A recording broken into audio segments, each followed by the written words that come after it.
Ahoy hoy, this is Michaela from Team Retrogue, where we like retro games, we like roguelikes, and we like the devices that bring them to us. So happy new year, and with the beginning of 2022, I decided that it's time to reflect back to the past year and to really go through what's happened with this channel and all these retro gaming devices that I purchased this year. And back in early 2021, I started watching the Retro Gamecore YouTube channel, and that's really what spawned me to buy my first retro gaming handheld, which was the Retroid Pocket 2. I wasn't very happy with that device at first, which led me down the rabbit hole of purchasing handheld device after handheld device. And what I found is that each of these retro devices actually fills a specific hole in my need to play these old games on the go. Some have better interfaces than others, some play more games than others, and some are more comfortable when traveling versus just sitting on a couch at home. And some are just ultimately fun to tinker with, program, and customize. And as I got further and further into this hobby, I realized that the low-end budget for these devices allows me to actually have a small collection without really breaking the bank. And I started making videos about these retro devices because not everybody wants to have a collection of devices sitting in a room of their house. They just want to buy one device that fits what they need. And at time of recording, this channel is now sitting at about 450 subscribers, so shout out to you guys who have decided to support my channel and enjoy my content. I really do appreciate it, and I hope that I can provide some quality content for you in 2022. So for this video, I want to take a look back at the past year and just show you the 5 handhelds that I actually use the most. And I'm not going to go in any particular order, and I'm not going to tell you which one is number 5 and which one is number 1. I'm just going to talk about each handheld and describe what I use them for and what retro games I play on them. And hopefully, if you're still on the fence about any of these devices, this will help you decide whether to get one or to wait and see what 2022 has to offer. So with that, let's jump in and let's get started. So the first device I want to show off is the Anbernic RG280V. And I'm planning to do an in-depth review of this little device, but I picked this up on a whim one day on AliExpress because I saw it on sale for about $50. And I'm not gonna lie, I was a little skeptical about this device at first, but then I started bringing it with me for situations when I knew I was gonna have some time to kill and I was going to be sitting in a waiting room. For example, I had to take my dad to the eye doctor this past Tuesday, and that eye doctor takes at least 3 hours from start to finish, and most of that time is spent sitting and waiting. And while I was waiting, I took out this very pocketable device, and I started playing the Power Rangers game for Game Gear, which is a game that I played multiple times as a child. It's a very fun little game, and it's a nice little nod to a very campy 90s television show. And I couldn't really buy batteries for my Game Gear as a kid, but now as an adult, I can use this little device with a rechargeable battery. And for the price point, it's a very well-made device. The screen is OCA laminated, the buttons are nice and responsive, and the backlighting is very good. Now that said, there are a couple of flaws with this device that I want to try to correct when I have more time with it. I do love that the Atom custom firmware that I installed on this device has built-in RetroArch support, and I know this device is capable of Game Boy Advance emulation, so I want to try to get the MGBA core to work with Game Boy games so I get that Super Game Boy integration. As of right now, I'm only able to select Gambate as the RetroArch core, so if there's a way to set Game Boy games to MGBA, please let me know in the comments below. That said, Retro Handhelds are really where this game shines, and I'm currently playing The Legend of Zelda Oracle of Ages on this device because I'm a big fan of these games and I would love to see them remade for Switch someday. So yeah, for the price I paid, this device definitely makes the top 5 of my favorite retro handhelds of 2021. And I'm going to do a little bit of a more in-depth review on this once I get to spend more time with it. So the next device I want to talk about is the Anbernic RG351V. Now, I actually was never planning on ever owning this device because I had purchased an RG351P earlier in the year, and at the time I really didn't feel like there was room in my life for another DMG-style handheld because I was using an older device called the RG300, and I had made a video on how that device was a very viable device to use in 2021. However, that device had unfortunately broken and was no longer usable to me, and when I went online to replace it, I found the 351V was actually pretty close in price to the RG300 because it just happened to be on sale at that time. And when it's not on sale, this device usually retails for over $100, so I just decided to upgrade to this model instead. And I'm actually very glad that I did, because now that I have a DMG device with the RK3326 chipset, I can play Super Nintendo games at full speed. And the 3-inch 4x3 display really is beautiful for SNES games. So I decided that this was going to be the device that I finally play Earthbound on. But it's also capable of so much more. I could play some of the Dreamcast library on this device, so it's really good for playing something like Ikaruga, even if there's an audio stutter here and there. But really, where this device has excelled for me is its ability to play standalone ports. So I can play something like Stardew Valley on this device, and I can also play other ports such as Undertale, Shovel Knight, and Iconoclasts. And even though I'll be able to play these games on my Steam Deck when it eventually comes out in 2022, there's something about playing them on this Game Boy style device that is just really enjoyable. This device isn't as pocketable as the RG280V, and it's a little bulkier, but it ultimately makes me feel like I'm playing a better version of the original Game Boy. And if I had a device like this as a kid, I would be through the moon and back. Now, my next device is actually a Nintendo device, and that would be this Legend of Zelda branded Nintendo 2DS.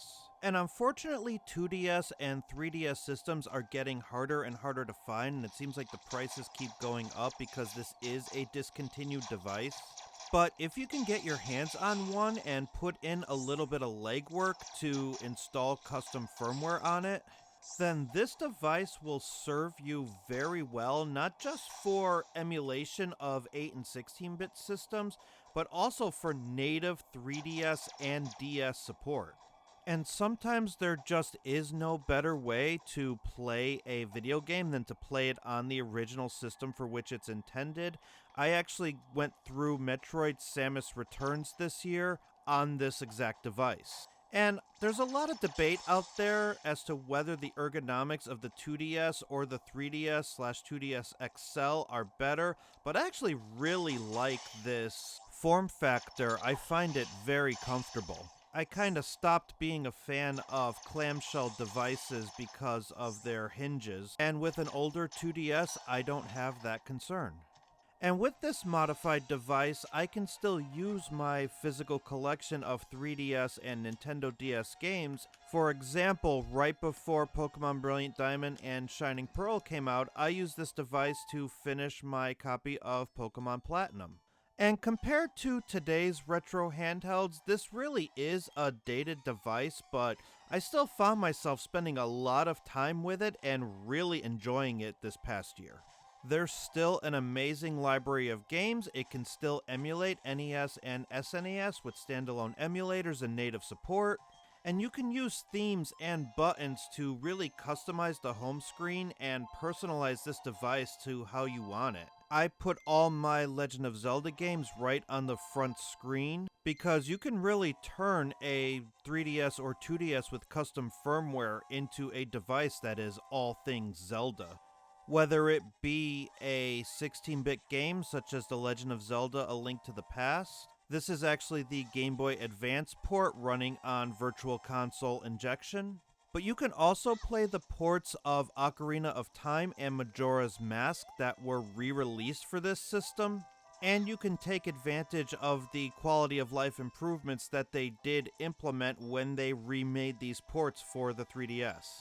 And you can also play A Link Between Worlds, which was a brand new game released for the 3DS that maintains the spirit of the old SNES game. And really, when it comes down to it, at the beginning of 2022, there aren't a lot of devices that can really run 3DS emulation well. So at time of recording, if you really want to play 3DS games, native hardware is still the best way to do it. Now, in 2021, I had purchased the Nintendo Switch OLED model because when my foster son came to live with us, I found myself using docked mode less and less and wanted that nicer looking screen. And so this has become my primary Animal Crossing device. And I've spent a total of about 600 hours on Animal Crossing working on my island. And the DLC just furthered my enjoyment of this game to the point where I started doing some YouTube shorts on some of the content in this game that surprised me. And so this is my modern gaming device. I don't have a PS5 or an Xbox Series S. I use this as my go-to when I want to play more modern games. I even finished The Witcher 3 on this device because I needed to play it in handheld mode, otherwise I was never going to finish it. However, this device is also capable of some retro gaming if you use Nintendo Switch Online. Now, the emulation isn't great. You can't change the resolution like you could on other consoles, and you can't change the bezels on the side. You're essentially stuck with what Nintendo gives you, which includes also using their emulators, which is very controversial when it comes to the fact that you have to pay $30 extra a year for Nintendo 64 emulation, and it's really not that good. I have systems in my collection that can emulate Nintendo 64 much better than on one of Nintendo's own systems. And on top of that, you're only limited to what games Nintendo is willing to put on the service. That said, if ROM legality is a point of concern for you, then this is a very legal way to play these games. And the beautiful OLED screen, in addition to the fact that I can use an official Nintendo controller, kind of mitigates some of the concerns that I do have with this service. And this is also my primary device when it comes to roguelikes. And roguelikes are very fun games to me. I really need to feature them more on this channel. But I kind of see this genre as more of an arcade-style type of playing games. If I feel up to it one night, I'll pick up a game like Dead Cells or Slay the Spire and just see how far I can get in a single run, and then once I die, I put it down.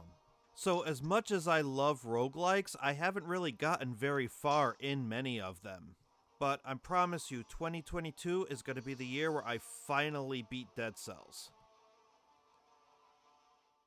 And the last device I want to talk about in this video is one that I just recently did a review on, and that's the Retroid Pocket 2 Plus. Now, even though I was dissatisfied with the original Retroid Pocket 2, it still held a special place in my heart, so instead of buying the Retroid Pocket 2 Plus already assembled with the touchscreen, I paid a little bit less to just get the PCB to upgrade my existing system.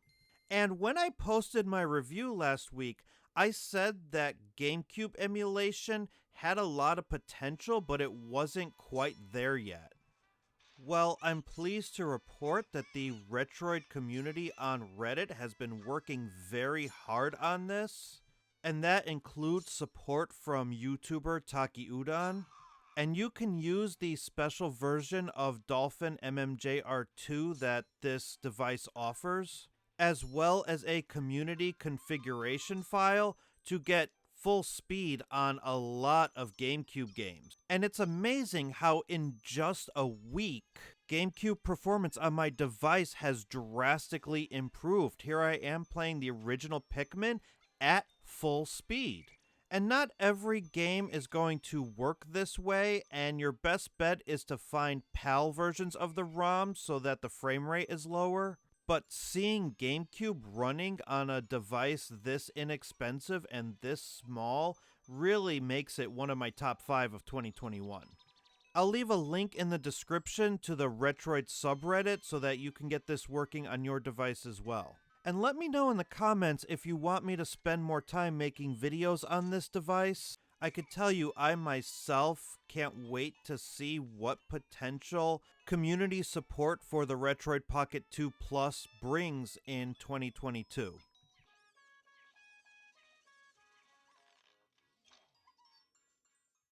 Alright, that'll do it for this video. Thank you so much for watching, and thank you for your support of this channel in 2021. And I'm looking forward to creating more content for you in the next year. If you have any questions or you would like to talk about what your favorite handhelds were in 2021, please feel free to let me know in the comments below. And you can also continue the conversation by joining the TeamRetrogue's section of the Budget Aquaman Discord. And if this video was helpful to you in any way, please be sure to like and subscribe. Until next time, bye for now, and don't stop believing.